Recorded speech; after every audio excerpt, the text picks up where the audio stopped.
Hello friends, Pallav physics के amazing platform पे आपका स्वागत है। तो हम लोग वही ऑसिलेशन के क्वेश्चंस को आगे कंटिन्यू करेंगे फिर से। जेई मेंस के पीवाईक्यूज हम लोग कर रहे हैं, तो चलिए शुरू करते हैं। तो ये पहला क्वेश्चन है, 2023 का है, अप्रैल महीने का है। For a simple pendulum a graph is plotted between its kinetic energy and potential energy against it's displacement D. D displacement है और काइनेटिक एनर्जी और पोटेंशियल एनर्जी का ग्राफ प्लॉट किया गया है। एसएचएम में है, कोई सिंपल पेंडुलम है। ठीक है, तो इसको पहले हम लोग समझ लें ग्राफ होगा कैसे, फिर उसको यहाँ पे कंपेयर कर लेंगे आराम से। ठीक है, तो सबसे पहले ये समझा जाए कि काइनेटिक एनर्जी होता क्या है। काइनेटिक एनर्जी होता है, ये मैंने कल भी बता रखा है, ये होता है half K A square minus x square, है ना। और यहाँ पे x की जगह दे रखा है डिस्प्लेसमेंट d, तो इसको मैं कर देता हूं d। ठीक है, ये समझ में आया। और पोटेंशियल एनर्जी होता है a एम्पलीट्यूड है, ये हाफ के एक्स स्क्वायर, और x यहाँ पे दे रखा है d, तो इसको भी कर देता हूं मैं d स्क्वायर। ये पोटेंशियल एनर्जी और काइनेटिक एनर्जी का फॉर्मूला हो गया। ठीक है, तो इसका हम लोग अब ग्राफ प्लॉट करें। और यहाँ पे ये देख लें टोटल एनर्जी, है ना। टोटल एनर्जी भी देख लेते हैं। ई टोटल एनर्जी क्या होगा, kinetic energy plus potential energy, और ये होगा half K A square minus D square plus half K D square. तो दोनों को ऐड करेंगे जब, तो डी स्क्वायर वाला टर्म कट जाएगा, माइनस है और वो प्लस है, तो क्या बचेगा, सिर्फ हाफ के ए स्क्वायर। ये बनेगा टोटल एनर्जी। टोटल एनर्जी हमेशा ये आएगा और ये हमेशा कांस्टेंट होता है। ठीक है, at any instant total energy जो है एसएचएम के दरमियान हमेशा कांस्टेंट होता है। ठीक है, ये इतनी बात पहले समझ आती है। तो आइए इसका हम लोग अब ग्राफ प्लॉट कर लेते हैं। ठीक है, इसका हम लोग क्या कर लेते हैं, ग्राफ प्लॉट करने की कोशिश करते हैं। ठीक है, तो इसको या मैं अगले स्लाइड पे कर दूं, अगले स्लाइड पे कर देते हैं। तो ये इस तरह से, और ये एनर्जी और ये डिस्प्लेसमेंट। तो जब ऑसिलेशन में है, जब कोई पार्टिकल एसएचएम में है, तो ये आता है मीन पोजीशन, ये आता है एक्सट्रीम पोजीशन, ये अगेन आता है एक्सट्रीम पोजीशन। मीन पे x 0 होता है, एक्सट्रीम पे x equal to plus A, और एक्सट्रीम पे x इक्वल टू माइनस ए। तो मीन पोजीशन पे, है ना, तो यहाँ पे x की जगह हम लोग ये लिख देते हैं d, है ना, क्योंकि हम लोग को d दे रखा है। तो एक काम करते हैं, इसको d लिख देते हैं। ठीक है, इसको d लिखते हैं। ठीक है, x की जगह हमको d दे रखा है, तो कोई बात नहीं, x d चलेगा वो सब। तो यहाँ पे हम लोग पहले देख लें कि मीन पोजीशन पे काइनेटिक एनर्जी क्या होगा। मीन पोजीशन पे, मीन पे काइनेटिक एनर्जी कितना है, डी 0 है, तो kinetic energy half K A square minus 0 का स्क्वायर, तो ये हो गया हाफ के ए स्क्वायर।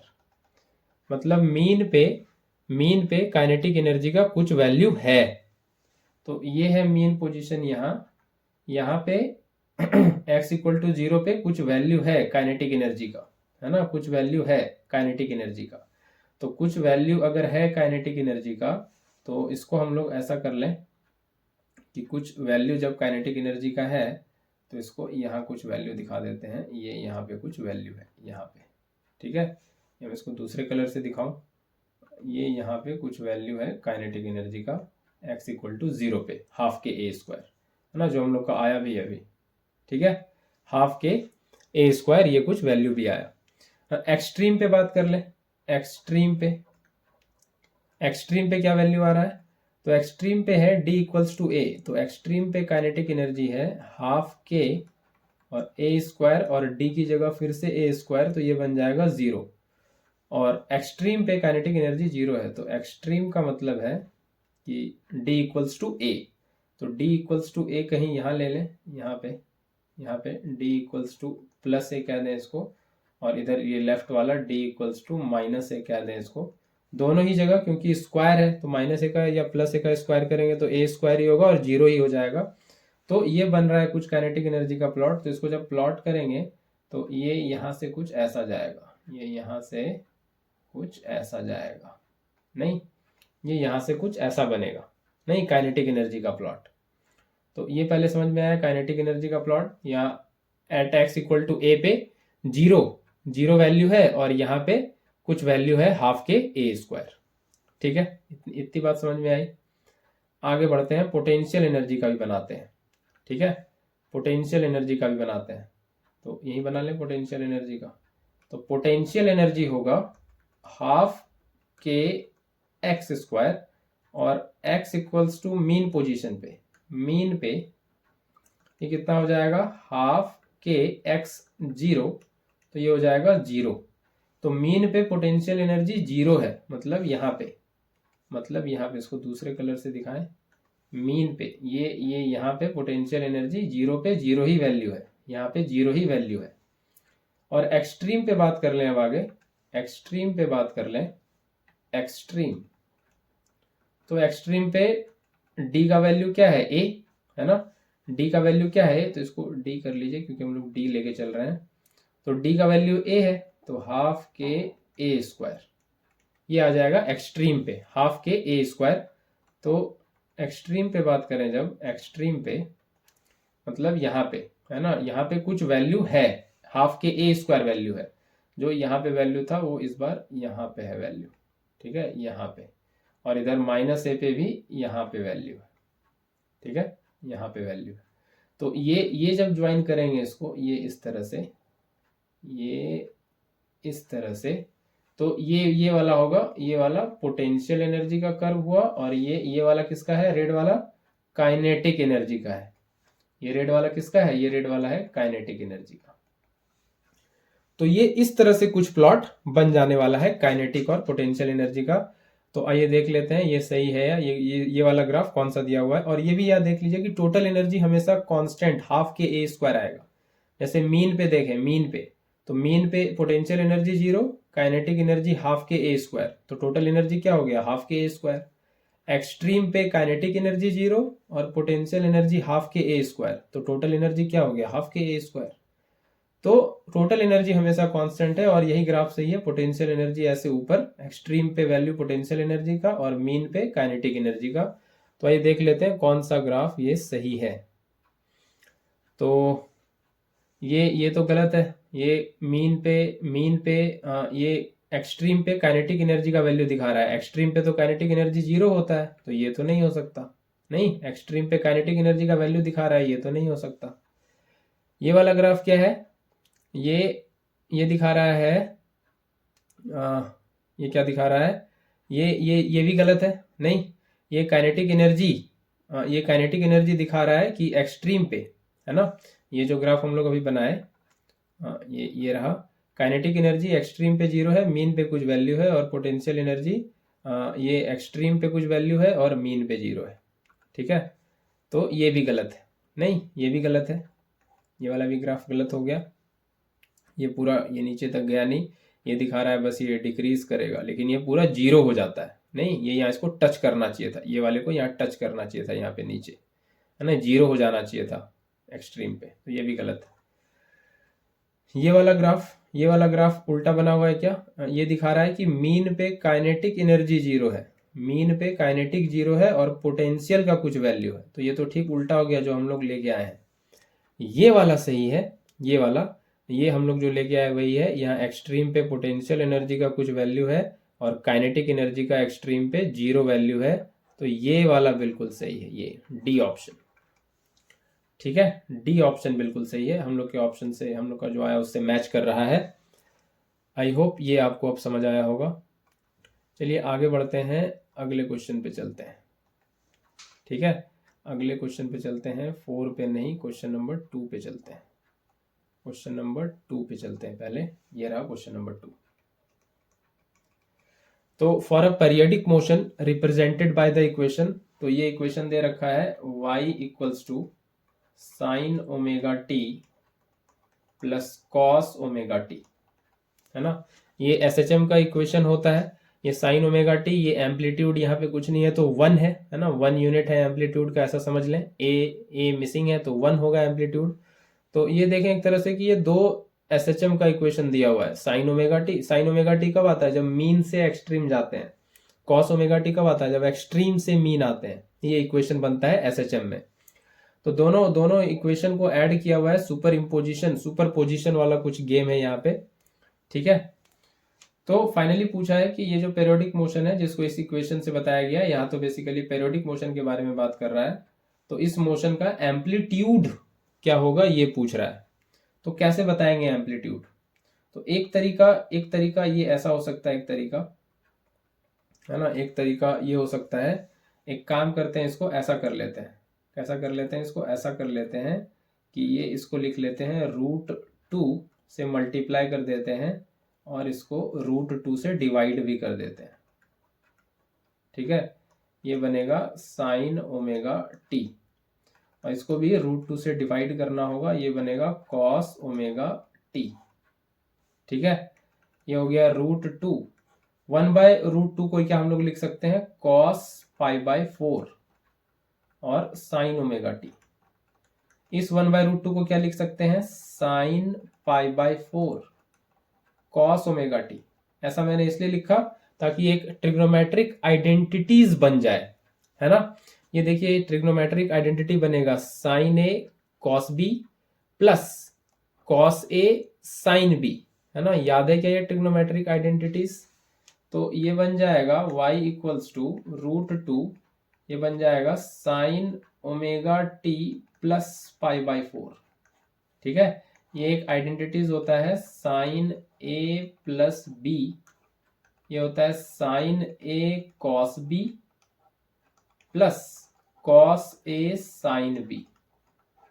तो हम लोग यहाँ पे क्या लेके चल रहे हैं? a = ओमेगा टी लेके चल रहे हैं और b = π/4 लेके चल रहे हैं, ठीक है। यहाँ है ना साइन ओमेगा टी, इस ओमेगा टी को जो है a लेके चलें और इस π/4 को b लेके चलें। तो इसीलिए इसको ऐसा बनाए कि ये साइन ए कॉस बी बने, इसलिए इस 1/√2 को कॉस π/4 लिखे, और यहाँ पे कॉस ओमेगा टी है, इस 1/√2 को यहाँ साइन π/4 लिखे, ताकि ये साइन ए कॉस बी और ये कॉस ए इस बार यहाँ है, ये रहा a, और इस बार π/4 यहाँ ये रहा b। तो इस बार इसलिए इसको ऐसा बनाए sign A cos B plus cos A sine B, ये एक आइडेंटिटीज बन गया। तो ये इक्वेशन बन गया, नहीं ये अल्टीमेट इक्वेशन बन गया। ये इसको कंपेयर करें इस तरह से, y = a sine omega T plus phi, तो कुछ वैसा दिख रहा है। फाई को इनिशियल फेज कहते हैं, और वो यहाँ कितना दे रखा है? π/4। और इसको कंपेयर कर लें यहाँ से तो बहुत क्लियरली दिख रहा है a कितना हो जाएगा? √2, और इसी को क्या कहते हैं? एम्पलीट्यूड। इसी को क्या कहते हैं? एम्पलीट्यूड। तो इसको इस तरह से करें तो ज़्यादा बेहतर, नहीं इसको इस तरह से कर लें तो ज़्यादा सही रहेगा। ये हो जाएगा √2, है ना, √2, 2 पे पावर हाफ, यही है √2। तो यही बी ऑप्शन सही है, ठीक है। ये 2023 का क्वेश्चन है, सेकेंड शिफ्ट का। आगे बढ़ते हैं अगले क्वेश्चन पे। तो आप लोग इसको ऐसे ही कीजिए, हाँ ये ज़्यादा सही रहेगा। क्वेश्चन नंबर 3 देख लेते हैं। तो a particle performs SHM with a period of 2 second. तो टाइम पीरियड कितना दे रखा है? 2 second. The time taken by particle to cover a displacement equal to half of its amplitude from the mean position. तो कितना time ले रहा है? तो ये टाइम के बारे में दे रखा है, कितना ले रहा है? 1/a सेकेंड, ठीक है। और कितना डिस्प्लेसमेंट कवर कर रहा है? x कितना बोल रखा है? हाफ ऑफ द एम्पलीट्यूड, यानी कि a/2 ये दे रखा है। तो पूछा है वैल्यू ऑफ a का वैल्यू क्या आएगा, ठीक है। a का वैल्यू क्या आएगा ये पूछ रहा है। तो टाइम दे रखा है, कहां से स्टार्ट किया है motion? From the mean position से स्टार्ट किया है। तो ये मीन पोजीशन कह लें, ये इसको मीन पोजीशन कह लें, और ये इधर एक्सट्रीम पोजीशन है। ये x = 0 है और ये x = +a है, इस तरह से, और इधर x = -a भी है, लेफ्ट एक्सट्रीम। तो यहां से x इक्वल टू 0 से कितना गया है, ये इसको मीन से एक्सट्रीम को क्या कहते हैं, ये पूरे को कहते हैं एम्पलीट्यूड मैक्सिमम डिस्प्लेसमेंट। इसका आधा गया है, आधा आधा x इक्वल्स टू a/2। ठीक है, ये इतना दूरी तय किया है। तो a का वैल्यू पूछा है, टाइम कितना है 1/a सेकेंड है। तो क्या करेंगे, ये 0 से a/2 पे गया है तो x लिखे पहले, ये x क्या होता है, इक्वेशन ऑफ SHM, मीन से जाता है इधर एक्सट्रीम की तरफ, तो ये होता है a sin ओमेगा t, यही होता है। और x कितना गया है, x गया है a/2 और ये a sin ओमेगा t, तो ये a से a मर गया, ये half equals to sine omega T बच रहा है, ये बच रहा है half equals to sine omega T. Half sine omega को क्या लिख सकते हैं, 2π/t होगा ना, t होता है 2π/ओमेगा, तो ओमेगा क्या हो जाएगा 2π/t, तो यहां से ये t रह जाएगा यहां पे इस तरह से। ठीक है, तो इसको अब साइन को इधर कर ले, हाफ को क्या लिख सकते हैं, साइन π/6 है ना, साइन 30 डिग्री, 180/6 30, तो ये होता है half sine 2π/t into T. इसको कंपेयर कर लें तो ये बन जाएगा π/6 equals to 2π/t into T, ये पाई से पाई कैंसिल हो जाएगा और ये t कितना आ जाएगा, t को इधर कर लें, ये t को इधर कर लें और ये 6 2 जा 12 हो जाएगा और ये हो जाएगा स्मॉल t। तो टाइम कितना हो जाएगा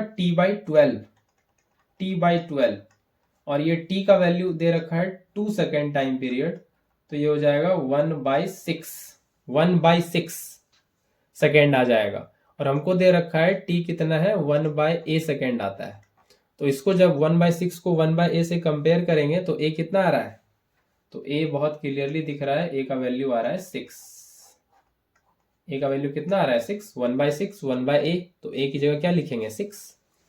ठीक है, तो आई होप ये क्वेश्चन भी समझ आया, तो a की जगह हम लोग यहाँ पे लिखेंगे 6। ठीक है, यही आ जाने वाला है इसमें। तो आगे बढ़ते हैं अगले क्वेश्चन पे, ये क्वेश्चन नंबर 4। तो position coordinates of a particle moving in 3D coordinate system is given by x equal to a cos omega t, y equals to a sin omega t, z equal to a omega t। तो speed of particle पूछा है। Speed क्या होता है, velocity का magnitude, speed तो यही होता है वेलोसिटी का मैग्नीट्यूड। तो x डायरेक्शन में कह रहा है कितना कितना पोजीशन कोऑर्डिनेट है, ये a cos ओमेगा t। तो वेलोसिटी निकालें इसको डिफरेंशिएट करके, इसको vx कह दें, तो ये होगा dx/dt और ये बनेगा कितना -a omega sine omega t, ये बनेगा डिफरेंशिएट करके। नहीं, ये y को देखें, ये a साइन ओमेगा t, तो y डायरेक्शन में वेलोसिटी देखें तो vy dvy/dt, सॉरी dy/dt, तो ये बनेगा a omega cos omega t। ठीक है, ये y डायरेक्शन में बन गया। और z डायरेक्शन में देखें तो z डायरेक्शन में है a ओमेगा t, तो इधर z में वेलोसिटी बनेगा dz/dt और ये हो जाएगा a ओमेगा। ठीक है, तो अब हमारे पास vx है, vy है, vz है, तो v क्या बनेगा इवेंचुअली, v क्या बनेगा, इसको अगर ऐसे लिख दें, ये v होता है ये 3D कोऑर्डिनेट में vxi vy j cap vz k cap, तो इसके इसके ये वेक्टर हो गया बेसिकली, है ना, ये मैग्नीट्यूड इनटू डायरेक्शन, ये क्या हो गया, ये हो गया वेक्टर। तो इसके मैग्नीट्यूड की बात करें तो इसको क्या लिखेंगे, इसको लिखेंगे हम लोग कार्टेशियन कोऑर्डिनेट सिस्टम से पता है vx² plus vy² plus vz²।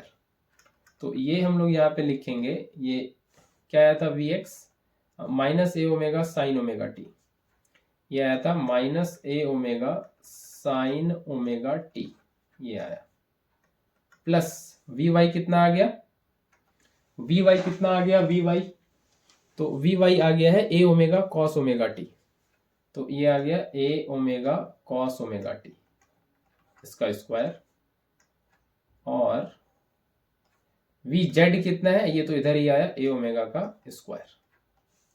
तो यहां से जब इसको ब्रेक करेंगे तो ये पहला आएगा माइनस का प्लस हो जाएगा, A square omega square sine square omega T, ये हो जाएगा A square omega square cos square omega t, और ये हो जाएगा ए स्क्वायर ओमेगा स्क्वायर।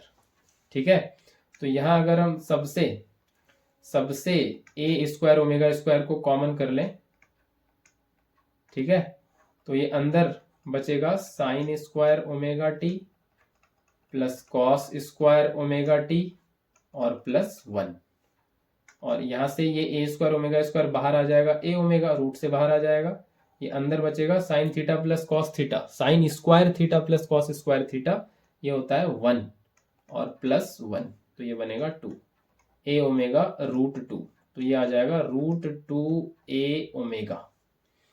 तो ये मैग्नीट्यूड आ जाने वाला है रूट 2 ए ओमेगा। तो बस आपको डिफ्रेंशिएट करना था और कार्टेशियन कोऑर्डिनेट सिस्टम में जैसे मॉडुलस लेते थे वैसे लेना था।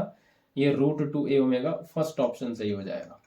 ठीक है, ये 2019 का क्वेश्चन है। आगे बढ़ते हैं, अगले क्वेश्चन पे चलते हैं, क्वेश्चन नंबर 5। तो ये तो काफी सिंपल सा क्वेश्चन है। Which of the following expression corresponds to SHM along a straight line where x is the displacement and ABC are positive constant। तो जब बॉडी SHM में होती है ना, ये मैं बताऊं, ये mean position x equals to 0 और ये एक्सट्रीम पोजीशन, ये राइट एक्सट्रीम है ना, x equals to plus A, और ये इधर left extreme x equals to minus A. ठीक है, तो बॉडी जब मीन पोजीशन से, अभी कह रहे हैं इस तरह से कि ये जा रही है एक्सट्रीम की तरफ। ठीक है, ये इसका डिस्प्लेसमेंट इधर है। तो बॉडी जब मीन पोजीशन पे होती है ना, तो यहाँ पे नेट फोर्स 0 होता है, ये इक्विलिब्रियम में होता है। ठीक है, तो बॉडी को जब मीन पोजीशन से दूर ले जाया जाता है तो इस पे एक फोर्स लगता है जो इसको वापस मीन पोजीशन पे लेके आना चाहता है, ताकि वो स्टेबिलिटी में रहे, स्टेबल रहे, स्टेबिलिटी अटेन कर सके, अपने इक्विलिब्रियम पोजीशन में रहे। तो जैसे ही मीन पोजीशन से इसको इधर ले जाने की कोशिश होगी तो इस पे फोर्स लगेगा इधर, है ना, ताकि ये अपने मीन पोजीशन पे वापस आ सके। और ये फोर्स जैसे स्प्रिंग में होता है, स्प्रिंग में होता है F equal to minus k x, ये स्प्रिंग फोर्स लगता है, उसी तरह से यहां लगता है F equals to minus k x, यही वाला बिल्कुल, है ना। F directly proportional to minus x होता है। ठीक है, तो जिधर डिस्प्लेसमेंट है उसके अपोजिट फोर्स, ये नेगेटिव साइन ये दिखाता है। फोर्स हमेशा मीन पोजीशन की तरफ लगता है, इसका क्या मतलब है, force is always towards the mean position, towards the mean position, ये मतलब है इसका। तो फोर्स हमेशा मीन पोजीशन की तरफ लगता है। तो कौन सा ऑप्शन यहां सही लग रहा है, F equal to minus k x जैसा कौन सा है, ये डी ऑप्शन है, माइनस बी एक्स, है ना। ये F equals to minus b x, यहाँ पे बी के की तरह है कांस्टेंट, और ये नेगेटिव साइन दिखा रहा है कि जिधर डिस्प्लेसमेंट उसके अपोजिट फोर्स। ठीक है, आई होप ये समझ आया होगा। ये भी सिंपल सा क्वेश्चन कह सकते हैं इसको। क्वेश्चन नंबर 6 की बात करें अब आगे, तो ये मैं थोड़ा ऑप्शन सही से बता दूं। ये पहला ऑप्शन है रूट 3a, ये दूसरा ऑप्शन है रूट 41a, है ना, रूट 41a बाई 3, ये इस तरह से। ठीक है, तो कंफ्यूज नहीं करना है ऑप्शन को देख के, ये लिखा हुआ है। तो अब बात कर लेते हैं आगे। A particle performs SHM with an amplitude A, amplitude दे रखा है, स्पीड इज ट्रिपल्ड, स्पीड 3 गुना हो जाता है, कहाँ पे, 2a/3 डिस्टेंस पे, इक्विलिब्रियम पोजीशन से, मतलब वही मीन पोजीशन से जब पार्टिकल 2a/3 डिस्टेंस पे जाता है तो इसका जो स्पीड है वो 3 गुना हो जाता है। ठीक है, तो नया एम्पलीट्यूड क्या है इस मोशन का, ये पूछ रहा है। तो कहानी कुछ इस तरह से है कि ये फिर से बता दूं कि ये कुछ मीन पोजीशन, ये मैं काफी बार बता चुका हूं, ये मैं बता रहा हूं, ये दिमाग में छप जाए आपके, एक्सट्रीम और ये एक्सट्रीम, ये x equals to minus A, x equals to plus A, और x इक्वल्स टू 0। ठीक है, इसको कहते हैं एम्पलीट्यूड, ये मैक्सिमम डिस्टेंस। तो बोला है कहाँ पे, यहाँ पे कहीं कह सकते हैं इसको 2/3 यानी कि 0.67, आधा भी नहीं उससे 0.67 है ना, तो आधा से थोड़ा ज़्यादा कह सकते हैं, नहीं आधा से थोड़ा ज़्यादा कह सकते हैं, ठीक है चलेगा। ये 2a/3 इतने दूरी पे, ये अगर जब x है तो फिर स्पीड 3 गुना हो जाता है, तो नया एम्पलीट्यूड क्या बनेगा, ये है क्वेश्चन, ठीक है ये क्वेश्चन है। तो पहले कहानी ये है कि पहले कहानी बॉडी का इनिशियल वेलोसिटी कह लें कुछ v है, और ये होता है omega root under a square minus x square, ये कहानी है ना। पहले पार्टिकल के पास स्पीड v है और वो इसी स्पीड से जा रहा है, वो ऑसिलेशन कर रहा है, एसएचएम कर रहा है। तो यहाँ पे ये नहीं मीन कर लेना है कि ये 2a/3 पे जाता है, जब 3v स्पीड हो जाता है, स्पीड 3 गुना हो जाता है तब 2a/3 पे जाता है, ऐसा मतलब नहीं है। यहाँ पे ये मतलब है कि पार्टिकल पहले मीन से एक्सट्रीम, एक्सट्रीम से मीन जा रहा है ना, v स्पीड से जा रहा है, तो 2a/3 पे भी जा रहा है, लेकिन उस समय उसका एम्पलीट्यूड a है ना। यहाँ बस ये समझना है कि v स्पीड से 2a/3 डिस्टेंस पे जा रहा है, बिल्कुल जाएगा ऑसिलेशन करते समय, तो यहाँ पे एम्पलीट्यूड कितना है a। फिर बोल रहा है स्पीड 3v कर दिया, बहुत तेज कर दिया इसको, तो उस समय भी ये 2a/3 पे जा रहा है, लेकिन इस बार एम्पलीट्यूड a डैश है, कुछ नया एम्पलीट्यूड है क्योंकि स्पीड बढ़ गया है, मैक्सिमम डिस्प्लेसमेंट ज्यादा। तो फिर क्या कहानी है वही पूछ रहा है। तो ये कहानी हुआ, तो v स्पीड है ओमेगा और रूट अंडर ए स्क्वायर, और x कितना है 2a/3, ये क्वेश्चन है। ये इनिशियल कहानी हुआ, इनिशियली इसको इनिशियली कह देते हैं, इनिशियल, ठीक है इनिशियल कहानी ये है। तो इसको थोड़ा अगर सॉल्व कर लें, omega root under a square minus 4a square by 9, और ये omega root under 9a square minus 4a square by 9, और ये आ गया omega root under 5a square by 9, ये आ गया ओमेगा, इसको इधर लिखते हैं v इनिशियल, ये आ गया ओमेगा रूट अंडर 5a/3, तो ये आ रहा है रूट 5 ओमेगा a/3, ये आ रहा है इनिशियल वेलोसिटी, ये आ रहा है, ठीक है ये आ रहा है इनिशियल वेलोसिटी। जब v वेलोसिटी से 2a/3 डिस्टेंस पे पहुंचता है, तो उस सिनेरियो में एम्पलीट्यूड और ये इनिशियल वेलोसिटी ये बन रहा है, ठीक है। और इनिशियल वेलोसिटी कितना है v है, ठीक है। तो ये तो पूरा कहानी लिख लिया, लेकिन फाइनली ठीक है इसको रहने देते हैं ऐसे।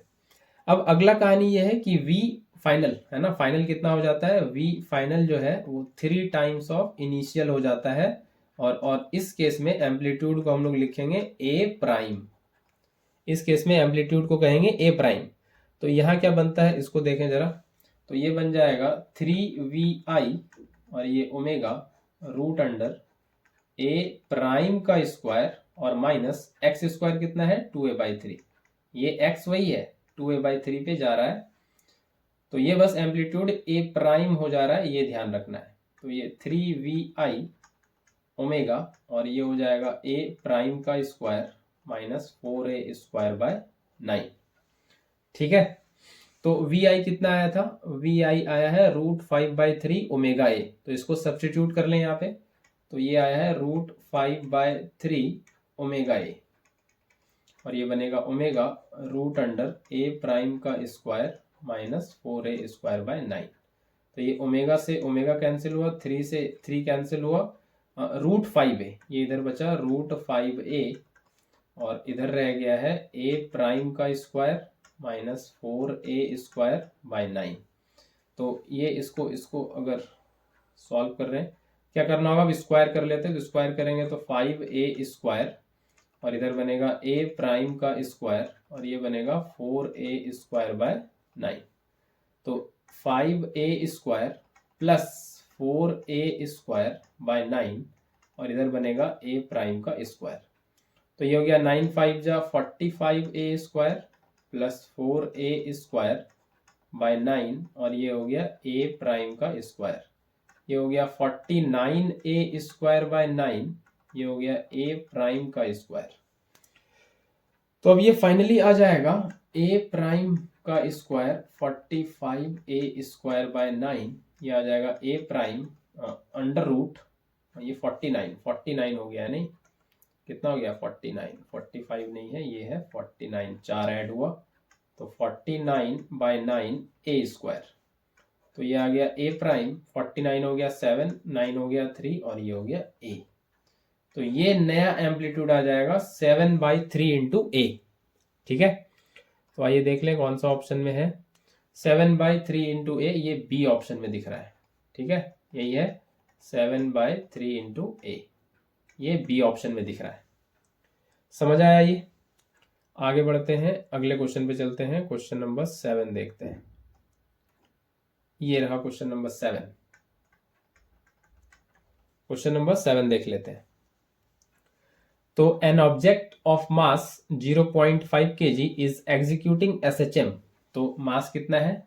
मास है 0.5 kg, SHM में है, और इसका एम्पलीट्यूड जो है 5 सेंटीमीटर है। एम्पलीट्यूड कितना है? 5 सेंटीमीटर, यानी कि 0.05 मीटर, और टाइम पीरियड जो है वो 0.2 सेकेंड ये दे रखा है, 0.2 सेकेंड। ठीक है, तो what will be the potential energy of the object at an instant t equals to t/4 second. तो कितने टाइम पे पूछा है? t इक्वल्स टू t/4 पे पूछा है। पोटेंशियल एनर्जी क्या पूछा है? ये ध्यान रखना है, पोटेंशियल एनर्जी पूछा है starting from the mean position से, assuming the initial phase of the oscillation is 0, मतलब फाई 0 है। तो मीन पोजीशन से स्टार्ट किया है कहानी कहाँ से स्टार्ट है? मीन पोजीशन से, यानी कि x इक्वल्स टू 0 से। और कहाँ पे कहानी बात होगी? एक्सट्रीम पे, है ना। तो कहाँ पे पूछा है हमको? और t equals to t/4 second पे। ठीक है, तो ये पूछा हुआ है। तो क्या आपको ये पता है? पहले ये एक्सट्रीम, ये मीन है, x इक्वल्स टू a इधर और x इक्वल्स टू -a इधर। ठीक है, तो मीन से एक्सट्रीम, एक्सट्रीम से मीन, मीन से फिर एक्सट्रीम और एक्सट्रीम से फिर मीन, तो ये 4 मोशन जब होता है तो एक ऑसिलेशन पूरा होता है। या ऐसे कहें 4a डिस्टेंस जब कवर होता है तो टाइम पीरियड t लगता है। Time taken to complete one oscillation is time period. तो एक एम्पलीट्यूड पूरा होने में टाइम लगेगा t/4, और इसी t इक्वल्स टू t/4 पे हम लोग को पोटेंशियल एनर्जी पूछा गया है। तो एक t इक्वल्स टू t/4 पे पार्टिकल मीन से चल के एक्सट्रीम पे आ जाएगा, यहाँ पे x इक्वल्स टू a पे, एक बार में t/4 टाइम पे तो यहीं पे पहुंचेगा a पे, नहीं तो मीन से एक्सट्रीम गया है। तो इक्वेशन ऑफ SHM लिखेंगे तो ये x इक्वल्स टू बनेगा a sin ओमेगा t, यही बनने वाला है, x equals to a sin omega t, यही बनेगा। ठीक है, यही बनने वाला है। और हमको पूछा है पोटेंशियल एनर्जी, ये होता है ½ kx², है ना, ये होता है ½ kx²। ठीक है, तो t equals to t/4 second पे, है ना, यही पूछा है। और टाइम पीरियड 0.2 सेकेंड दिया हुआ है, टाइम पीरियड t का वैल्यू दिया हुआ है, और पोटेंशियल एनर्जी पूछा है at an instant starting from the mean position, ये दिया हुआ है। ठीक है, तो ½ kx², तो ½ k का वैल्यू यहाँ नहीं पता है, तो k को मास के टर्म्स में लिखें तो मास ओमेगा होता है √k/m, तो इसको स्क्वायर कर लेंगे तो ये बनेगा k/m, और k यहां से हो जाएगा m ओमेगा²। ठीक है, ये फॉर्मूला होता है पोटेंशियल एनर्जी का, आपको पता है, मैं 1-2 दिन से बता रहा हूं। ये ½ kx² पोटेंशियल एनर्जी होता है। तो k को हम लोग यहाँ पे लिख सकते हैं m ओमेगा², क्योंकि इसी के टर्म्स में दे रखा है। और x को यहाँ पे क्या लिखेंगे? x को लिखेंगे a sin ओमेगा t का होल स्क्वायर। ठीक है, तो अब सब कुछ दे रखा है, हाफ, मास कितना है 0.5, ओमेगा को क्या लिखेंगे 2π/t का होल स्क्वायर, यानी कि 4π² और इसको लिखेंगे a², और इसको लिखेंगे साइन स्क्वायर ओमेगा टी। ठीक है, इसको क्या लिखेंगे? Sign square omega T. ठीक है, ये यहाँ पे ये हो जाएगा। है ना, क्योंकि ये हमको नहीं दे रखा है सब कुछ, ये एम्पलीट्यूड है ना, ये सब कुछ एम्पलीट्यूड तो दे रखा है 0.05 मीटर। तो हम लोग यही सब वैल्यू अब रखने वाले हैं यहाँ पे, बेसिकली यही सब वैल्यू रखेंगे। तो आइए इसी का वैल्यू रखते हैं। तो पोटेंशियल एनर्जी बनेगा half into 0.5 4 pi square T square, यानी कि 0.2 का स्क्वायर, है ना। टाइम पीरियड इतना ही दे रखा है, टाइम पीरियड कितना दे रखा है 0.2 सेकेंड, बिल्कुल बिल्कुल यही दे रखा है। और एम्पलीट्यूड कितना दे रखा है 0.05। और फॉर्मूला देखें क्या रखा है, ए स्क्वायर रखना है। तो ए स्क्वायर कितना है, ये है 0.05 का स्क्वायर, और ये रहा sign square omega T. Omega कितना है, ओमेगा कितना है, ओमेगा को लिखेंगे हम लोग T equals to 2 pi by omega. तो ओमेगा को लिखेंगे 2 पाई बाय टी, ठीक है। और टी कितने पे पूछा है, टी बाय 4 पे पूछा है। तो ये टी से टी कैंसिल होगा, ये 2 2 जा 4 हो जाएगा। साइन 91 होता है, 1 का स्क्वायर तो 1 ही होगा। तो बस इधर बच जाएगा हाफ इंटू 0.5, और यहाँ पे 4 पाई स्क्वायर, और ये 0.2 का स्क्वायर, और ये आ गया 0.05 का स्क्वायर, और उधर तो 1 ही हो गया साइन 91। ये तो खत्म ही हो जाना है, ठीक है, वो तो खत्म ही हो जाना है। तो यही आ जाएगा, ये इसको सॉल्व करके आ जाएगा 0.62 अप्रोक्सीमेटली जूल, इतना 0.62 ये इतना जूल आ जाएगा। तो ये इतना तो मैंने आपका सर खा लिया बेवजह, है ना। यहाँ पे आप इसको डायरेक्टली ऐसे भी कर सकते थे कि t इक्वल्स टू T/4 पे पार्टिकल कहाँ रहेगा, ये एक्सट्रीम पे, और एक्सट्रीम पे पहुंच जाएगा तो सीधे सीधे यहाँ पे हम हाफ के ए स्क्वायर लिख सकते हैं। और आपको दिखा भी साइन ओमेगा टी 1 ही हो गया इवेंचुअली। तो हाफ के ए स्क्वायर यहाँ डायरेक्टली रख सकते थे, और ये डायरेक्टली यहाँ पे आ जाएगा हाफ के को लिख लें एम ओमेगा स्क्वायर, और ये ए स्क्वायर। तो हाफ मास है 0.5 kg, omega 4 pi square by T square 0.2 का स्क्वायर, और ए स्क्वायर मतलब 0.05 का स्क्वायर। यही तो आया हम लोग का भी, ये जो पूरा हटके कटके आया यही तो आया, एग्जैक्टली सेम ही तो आ गया। तो सीधा सीधा यहाँ भी सॉल्व करेंगे तो वही 0.62 जूल आएगा, ठीक है, बात वही है। तो कैसे भी कर लें, बात वही है, ठीक है। तो ये आपका ये आ गया। तो आज इतना रखते हैं। आई होप ये क्वेश्चन आपको समझ आया होगा। फिर मिलेंगे कल और नए क्वेश्चंस के साथ। Till then take care, bye bye.